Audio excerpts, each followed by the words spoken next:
আমি কাটিং করব কামিজ 46 ইঞ্চি বডির কামিজ কাটিং করব। এখানে লম্বা হবে 43 ইঞ্চি, আমি 45 হাফ ইঞ্চি লম্বা নিয়ে নিলাম।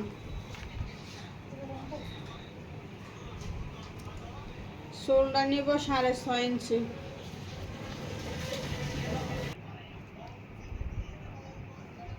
আরমোল নিয়ে নিব 7.5। এদিকেও নিয়ে নিব, এদিকে নিয়ে নিব 7, হাফ ইঞ্চি বেশি নিব। একটা লম্বা দাগ দিয়ে দিব। সাইড কাটা নিয়ে নিব 21। তো এখান থেকে 13.5 হাফ হলো 6.5।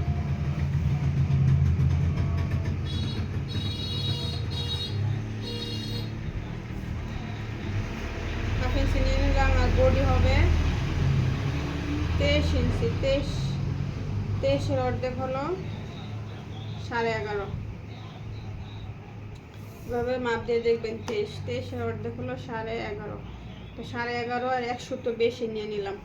আর 1 ইঞ্চি সেলাই মার্কের জন্য এদিকে নিয়ে নিব 10.5। 10.5 আর 1 সুত নিব একটু বাড়তি 10.5 আর 1 ইঞ্চি সেলাই মার্কের জন্য।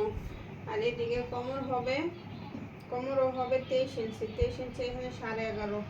11.5 সেলাই মার্কের জন্য 1 ইঞ্চি বাড়তি। তো এটা আমি স্কেল দিয়ে শেপ কাট দিয়ে এভাবে শেপ দিয়ে দিব।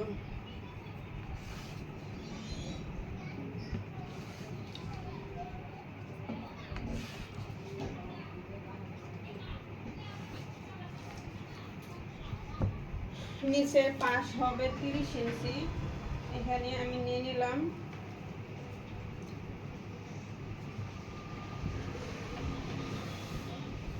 30 ইঞ্চি নিলাম। আর সেলাইয়ের পর 28 ইঞ্চি টিকবে। এখানে গলা হবে 3 ইঞ্চি পরিমাণ, 3 ইঞ্চি। আর শোল্ডার ডাউন হবে half inch. Half inch shoulder down হবে, তাহলে আপনার জামার কোনা বের হবে না।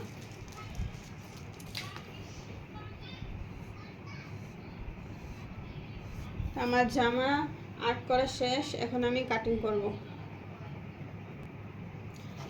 আমার জামাটা কাটিং করে হয়ে গেল।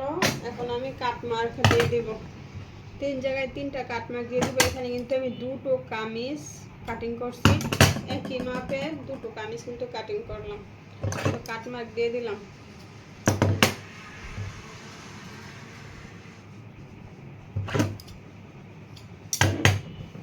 আমি গলা কাটিং করি নাই, গলাটা পরে পেস্টিং দিয়ে বসিয়ে দিব। গলার এই জায়গায় একটা কাট মার্ক দিয়ে দিলাম।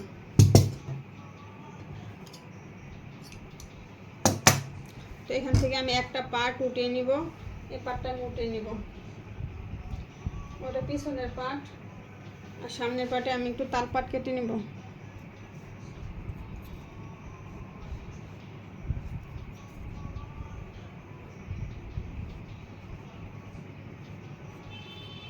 তাল পাট কেটে নেব। এই পাশেও 10.5 ইঞ্চিতে একটা দাগ দিয়ে দিব। এখানে 11.5 ইঞ্চিতে একটা দাগ দিয়ে দিব। এখানেও শেপ কাট দিয়ে এভাবে দাগটা দিয়ে দিব।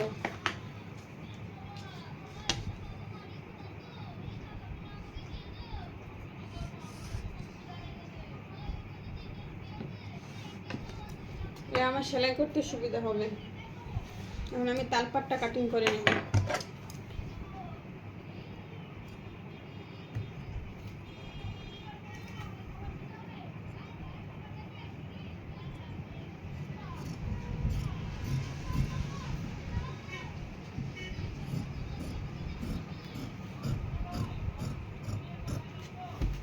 তো তালপাটটা আমি কাটিং করে নিলাম। এখানে একটা কাট মার্ক দিয়ে দিব। এই হয়ে গেল আমার কামিজ কাটিং করা। এইভাবে কিন্তু আপনারা খুব সহজে কামিজ কাটিং করতে পারবেন।